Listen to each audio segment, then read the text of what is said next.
Em nome do Pai que me criou, do Filho que me resgatou e do Espírito Santo que me santificou. Divina vontade, reina na minha vontade. Ó minha mãe, eu te amo e tu me amas. Dá-me um gole da vontade divina para a minha alma. Me abençoa, Mãe, para que todas as minhas ações sejam feitas diante de vossos olhos maternais. Amém, Fiat.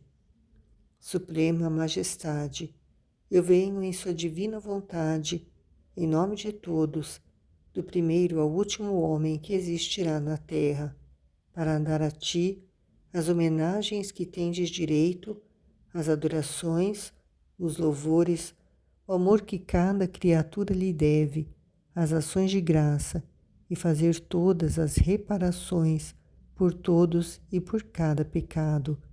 Venho, Senhor, na tua divina vontade. Dou-te a minha vontade humana por meio do Imaculado Coração de Maria, que possui todos os dons e os frutos da divina vontade. Vem, divina vontade, nessa ação que estou a fazer e em todas as ações que eu farei durante este dia. Amém, Fiat. Vamos iniciar a leitura comentada do livro de Luisa Picarreta, também conhecida como a Pequena Filha da Divina Vontade, nascida em Corato, na Itália, em 1865 e morreu em 1947. Foi uma mística religiosa católica cuja espiritualidade centrou-se na união com a vontade de Deus.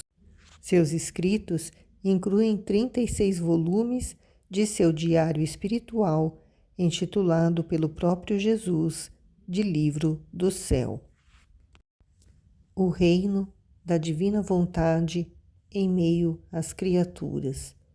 Livro do Céu, a chamada às criaturas, a ordem, ao seu posto e a finalidade para a qual foram criadas por Deus.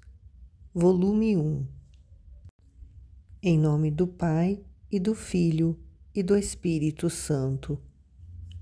Por pura obediência, começo a escrever. Tu sabes, ó Senhor, o sacrifício que me custa fazer e que me submeteria a 1000 mortes antes de escrever uma só linha das coisas que passaram entre tu e eu. Ó meu Deus, minha natureza treme, sente-se esmagada e quase desfeita só de pensar. Ah, dá-me a força, ó vida da minha vida, a fim de que possa cumprir a santa obediência. Tu que deste a inspiração ao confessor, dá-me a graça de poder cumprir o que me é mandado. Quando a Luísa começa a escrever tudo o que se passa entre ela e Jesus, Jesus inspira ao sacerdote que a acompanha para que ela obedeça à ordem de escrever tudo o que ela tem experimentado, misticamente com Jesus. E é com muito sacrifício que ela começa a escrever, já obedecendo, já também fazendo reparação, pela desobediência daqueles primeiros filhos, de Deus, Adão e Eva, que por desobediência perderam o dom de viver na divina vontade.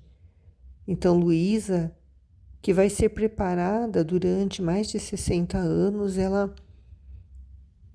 está aprendendo primeiramente a obedecer, para, ao longo dessa jornada, receber o dom de viver novamente uma criatura humana na vontade divina, que é a mesma vontade do Pai, do Filho e do Espírito Santo, que é o plano de Deus com relação a todas as criaturas. E Luísa diz: ó Jesus, ó esposo, ó minha fortaleza, a ti me dirijo, a ti venho, em teus braços me introduzo, me abandono, me repouso. Me consola em minha aflição e não me deixe só e abandonada.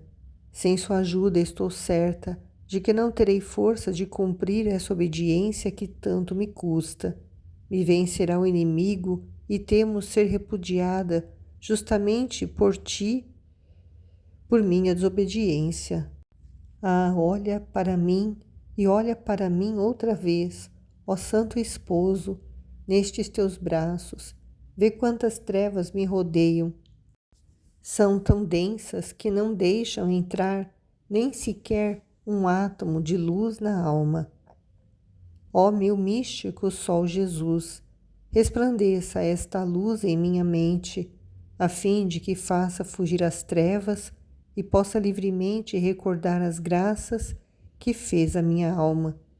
Ó Sol eterno, manda outro raio de luz ao íntimo de meu coração e o purifique da lama em que jaz, o queime, o consuma com teu amor, a fim de que ele, que mais do que tudo provou as doçuras de teu amor, possa claramente manifestá-las a quem está obrigado.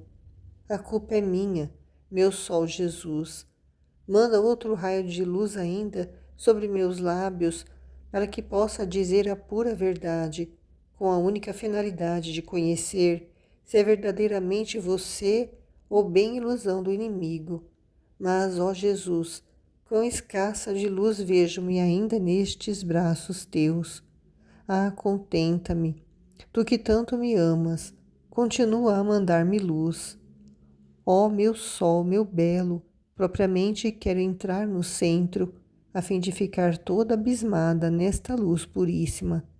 Faz, ó sol divino, que esta luz me preceda diante, me continue junto, circunde-me por toda parte, se introduza nos mais íntimos esconderijos de meu interior, a fim de que, consumindo meu ser terreno, transforme tudo em seu ser divino. Virgem Santíssima, Mãe amável, venha em meu auxílio, obtenha-me de você e meu doce Jesus, graça e força para cumprir esta obediência. São José, meu amado protetor, Senhor nesta circunstância, Arcanjo São Miguel, defenda-me do inimigo infernal, que tantos obstáculos me põe na mente para fazer-me faltar a esta obediência. Arcanjo São Rafael, e tu, meu anjo guardião, vinde assistir-me e acompanhar-me, a dirigir a minha mão, a fim de que possa escrever só a verdade. Seja tudo para a honra e glória de Deus, e para mim toda a confusão. Ó Santo Esposo, venha em minha ajuda. Ao considerar as muitas graças que fizeste à minha alma, sinto-me toda espantada, toda cheia de confusão e vergonha, ao me ver ainda tão má e sem corresponder às tuas graças. Mas, meu amável e doce Jesus, perdoa-me, não te retires de mim, continua derramando em mim tua graça, a fim de que possas fazer de mim um triunfo de tua misericórdia. Neste primeiro trecho, basicamente, é a Luísa, né, pedindo forças para Jesus para poder escrever, né, tudo aquilo que ela está vivenciando, tudo que Jesus trouxe para ela desde que aos 17 anos, quando ela estava, né, fazendo uma novena de Natal, porque ela era muito católica e ela estava meditando. Cada dia da novena ela ficava o dia inteiro meditando a respeito, né, do tema daquele dia.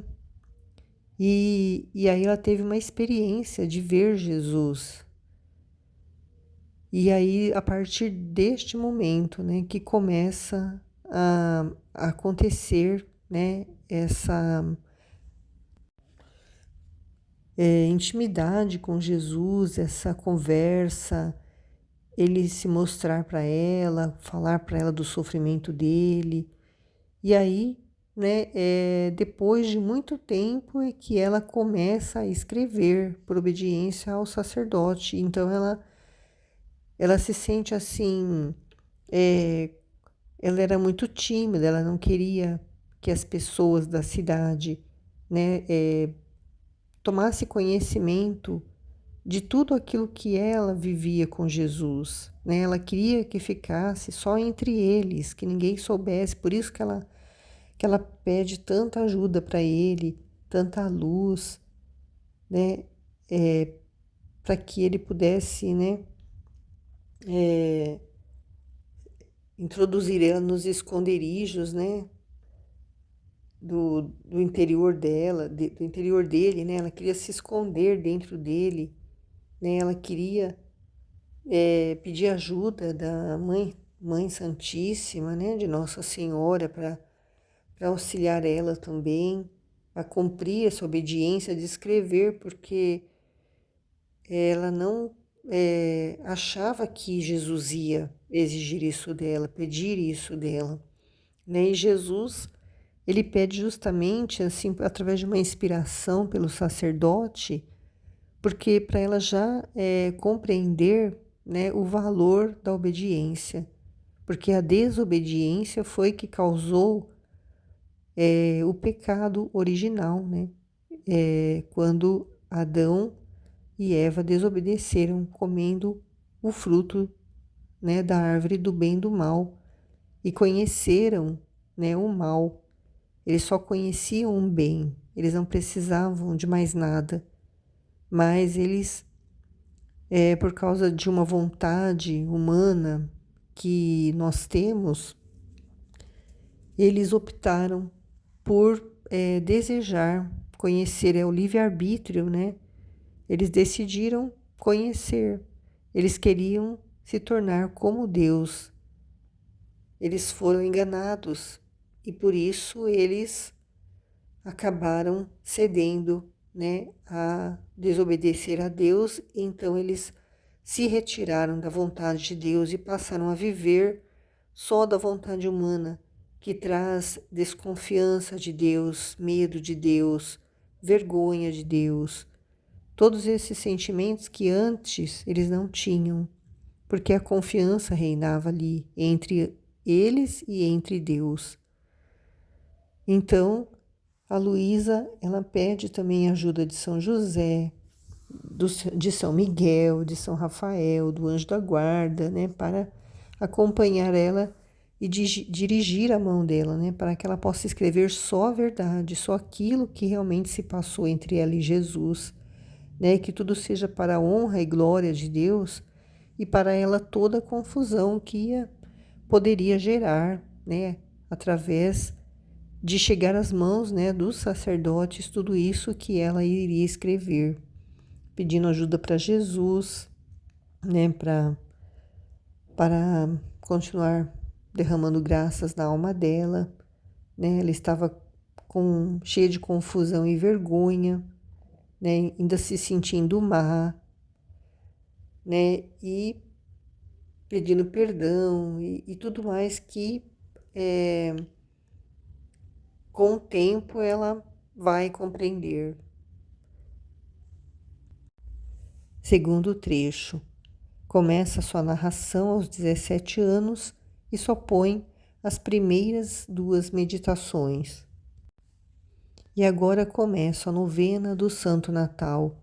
Aos 17 anos, preparei-me para a festa do Santo Natal, praticando diferentes atos de virtude e mortificação, honrando especialmente os 9 meses que Jesus esteve no seio materno, com 9 horas de meditação por dia, referente sempre ao mistério da encarnação. Primeiro, como por exemplo, em uma hora me punha com um pensamento no paraíso e me imaginava a Santíssima Trindade, ao Pai que mandava o Filho à terra, ao Filho que prontamente obedecia ao querer do Pai e ao Espírito Santo que consentia nisso. Minha mente se confundia tanto ao contemplar um mistério tão grande, um amor tão recíproco, tão igual, tão forte entre eles e para com os homens, e na ingratidão destes, especialmente a minha, que nisto teria ficado não uma hora, mas todo o dia. Mas uma voz interna me dizia: chega, vem e vê outros maiores excessos do meu amor. Segundo, então minha mente se punha no seio materno e ficava estupefata ao considerar aquele Deus tão grande no céu e agora tão humilhado, diminuído, restringido, que quase não podia mover-se, nem sequer respirar. A voz interior dizia-me: vês quanto te amei? Ah, dá-me um lugar em teu coração. Tira tudo o que não é meu, porque assim me dará mais facilidade para poder me mover e respirar. Meu coração se desfazia, lhe pedia perdão, prometia ser toda sua, me desabafava em pranto. Sem embargo, digo para minha confusão, voltava aos meus habituais defeitos. Ó Jesus, quão bom foste com esta criatura miserável. E assim passava a segunda hora do dia, e depois, pouco a pouco, o resto, que dizer tudo seria aborrecer. E isto fazia-o às vezes de joelhos, e quando era impedida de fazê-lo pela família, fazia o mesmo trabalhando, porque a voz interior não me dava nem trégua nem paz, se não fizesse o que queria. Assim que o trabalho não me era impedimento para fazer o que devia fazer. Assim passei os dias da novena. Quando chegou a véspera, me sentia mais que nunca acendida por um insólito fervor. Eu estava sozinha no quarto, quando o menino Jesus me foi apresentado, todo bonito, sim, mas tiritando. Minha atitude de querer me abraçar, e eu me levantei e corri para abraçá-lo, mas no momento em que eu ia estreitar, desapareceu. Isto se repetiu 3 vezes. Fiquei tão comovida e acesa de amor que não sei explicar. Mas depois de algum tempo, não o levei mais em conta e não o disse a ninguém. De vez em quando, caía nas habituais faltas. A voz interior não me deixou nunca mais. Em cada coisa me repreendia, me corrigia, me animava. Em uma palavra, o Senhor fez comigo como um bom pai com um filho que tende a desviar-se. E Ele usa todas as diligências, os cuidados para mantê-lo no reto caminho, de modo de formar dele a sua honra, a sua glória, a sua coroa. Mas, ó Senhor, muito ingrata, te tenho sido. Como eu disse, né, a Luísa, ela era muito religiosa e ela estava se preparando, né, para a festa do Santo Natal e começou a novena de Natal. Então, ela estava numa meditação de 9 horas por dia, referente aos mistérios da encarnação. Enquanto ela estava nessa meditação profunda, né, a respeito da Santíssima Trindade, a respeito da encarnação de Jesus no seio da Virgem Maria, ela ouviu uma voz interior que perguntou para ela, né, vês quanto te amei? Dá-me lugar em teu coração, tira tudo o que não é meu, porque assim me dará mais facilidade para poder me mover e respirar. Então Jesus já estava trabalhando no coração dela, já estava pedindo para ela esvaziar o coração dela, tirar tudo o que não é dele, para ele poder fazer morada no coração dela, definitivamente, né? Para que ele pudesse ficar livre ali dentro, para poder se mover e respirar. E a resposta dela, né, era pedir perdão, prometer que ela não ia mais pecar, né? Mas depois voltava aos habituais efeitos, né? Porque é uma coisa, né, que nós temos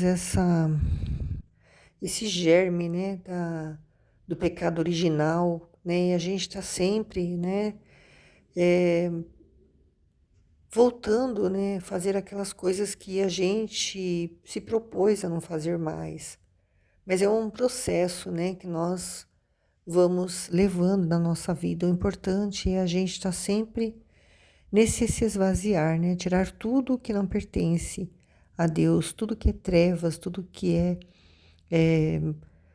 apegos, paixões, tudo isso Jesus vai, né, ao longo dessa jornada, nesse caminho rumo ao reino da divina vontade, ele vai nos iluminando, né, iluminando o nosso interior para que a gente possa ir vendo, né, aquilo que precisa ser mudado e a gente mesmo vai fazendo essa mudança, dando liberdade, né, para ele vir e purificar. Então, é pouco a pouco. E assim Luísa, né, ia meditando cada hora, né, às vezes ela se ajoelhava nessa meditação, que era alguma coisa assim muito forte que vinha dentro dela, né, que ela não conseguia controlar. E quando a família, né, não queria que ela ficasse ali tanto tempo em oração, queria que ela, né, fizesse os trabalhos da casa que ela tinha que fazer, ela continuava mesmo assim, né, fazia essa meditação trabalhando, porque essa voz interior, né, não dava paz para ela, queria que ela ficasse nessa meditação, nesse mergulho, né, nos mistérios da encarnação de Jesus no ventre da Virgem Maria, né, e, e o trabalho não era impedimento, né, isso nós vamos aprendendo, né, no decorrer dessa nossa jornada aqui, rumo ao reino, né, conhecendo a divina vontade e preparando o nosso coração, assim, para Jesus vir, né, e reinar nele, que nada do que a gente faz, né, nosso trabalho, nossa família, né, seja o que for estudo, né, cuidado de algum doente, seja o que for, nada vai nos impedir de ficar com Jesus, né, meditando nesses trechos, ruminando, tentando entender, né, já ir nos acostumando nesse diálogo com Deus, né, com Jesus que está dentro de nós, para cada vez mais poder ouvir, né, a orientação dele, né, que ele vai nos dando a respeito de correções que ele faz, coisas que ele precisa, né, que nós entendamos, e aos poucos nós vamos chegando lá. E essa voz interior que a Luísa já está começando a ouvir já, né, que nunca mais a deixou, é uma coisa que vai acontecer com quem vive na divina vontade, né? Vai ter sempre uma voz interior, às vezes nos repreendendo, às vezes nos corrigindo, às vezes nos animando, né? Porque é Jesus no nosso interior, né? Como um bom pai com um filho, né? Que corrige, que quer que ele se mantenha no caminho certo, né? Vai fazer com que o filho seja um motivo de dar honra ao pai, né? Glória ao pai, né? Todo pai, toda mãe quer isso, né? Quer que o filho seja motivo de orgulho para ele, né? E da mesma forma, Deus, ele quer, né, esse orgulho em forma de glória, né? Que ele vai receber por ele ter criado criaturas onde ele vai reinar e vai viver a vida dele em cada um, em cada criatura. Então a glória vai ser de Deus, porque Deus vai olhar para cada criatura e vai ver Jesus dentro da criatura e vai amar Jesus dentro da criatura. Então nós Nós existimos só para Jesus viver dentro de nós, porque é a multiplicação, né, do excesso do amor que a gente vai ver aqui nessa meditação dessa novena da Luísa, né? Os 9 excessos de amor é chamada essa novena que a Luísa está fazendo, né? E que ela está aprendendo, né? E que ela começa agora nesse trecho, mas vai terminar de escrever o final da novena num trecho bem mais lá para frente, que eu não me lembro qual é, mas não vai ser agora, nesse volume que ela vai terminar a novena. Mas ela vai, né, mergulhando nesses mistérios, vai cada vez compreendendo mais, né, o plano de Deus para cada um de nós. Amém. Fiat.